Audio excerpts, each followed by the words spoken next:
Ya, baru-baru ini kita semua sedang dikejutkan dan masih dikejutkan dan mencemaskan, yaitu satu peristiwa penayangan filem Mentega Terbang yang kalaupun tidak ditayangkan di pawagam-pawagam di negara kita, tetapi ia boleh ditonton dengan bebasnya di rumah-rumah kita sendiri ataupun di dalam telefon bimbit kita. Filem Mentega Terbang ini, kalau ditanya kepada saya apa pandangan saya sebagai seorang Muslim yang berakidahkan akidah tauhid, yang melihat Islam itu merupakan agama yang suci dan murni, agama tauhid dari Allah, saya menyatakan bahawa saya tidak bersetuju, dan kita semua umat Islam juga tidak pernah bersetuju dengan apa juga perbuatan yang boleh mencemarkan agama Islam itu. Filem Mentega Terbang ini, tuan-tuan, merupakan satu usaha untuk meleburkan pegangan terhadap akidah Islam itu sendiri. Dan ia juga merupakan satu usaha untuk mengajar umat Islam di negara kita tentang fahaman pluralisme dalam beragama, iaitu menganggap semua agama adalah sama. Tidak mungkin. Islam tidak mungkin sama dengan agama-agama yang lain. Inna dina indallah al-Islam. Agama yang diakui benar oleh Allah hanyalah agama Islam. Tuan-tuan yang dikasihi sekalian, sebagai umat Islam kita perlu bangun, menunjukkan penentangan kita terhadap usaha yang tidak elok ini.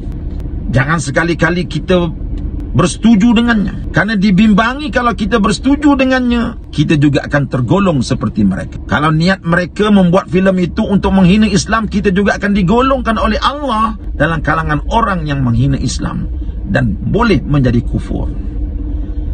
Allah Subhanahu wa ta'ala telah berfirman dalam surah An-Nisa ayat 140, wa qad nazzala alaikum fil kitab an idza sami'tum ayatillah yukfaru biha wa yustahza'u biha fala taq'udu ma'hum hatta yakhudu fi haditsin ghairi. Allah Subhanahu wa ta'ala telah menurunkan kepada kamu Al-Quran, yang mana apabila kamu mendengar orang-orang yang kafir itu mempermain-mainkan Al-Quran, mengkufuri Al-Quran, mengejek-ngejek Al-Quran, fala taq'udu ma'hum, jangan sekali-kali kamu duduk bersama mereka, sehingga mereka menukar kepada perbincangan yang lain, terus menghina dalam tajuk yang lain pula.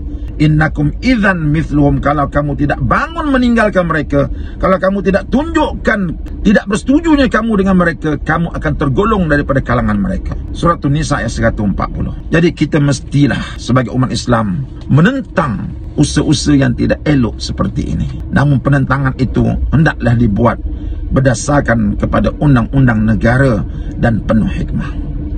Tuan-tuan yang dihormati sekalian, satu perkara yang menghairankan, mengapa penayangan filem Mentega ini baru hari ini kita perkatakan, sedangkan saya dipahamkan bahawa filem ini sudah lama ditayangkan. Sejak tahun 2021 lagi dia telah pun ditayangkan.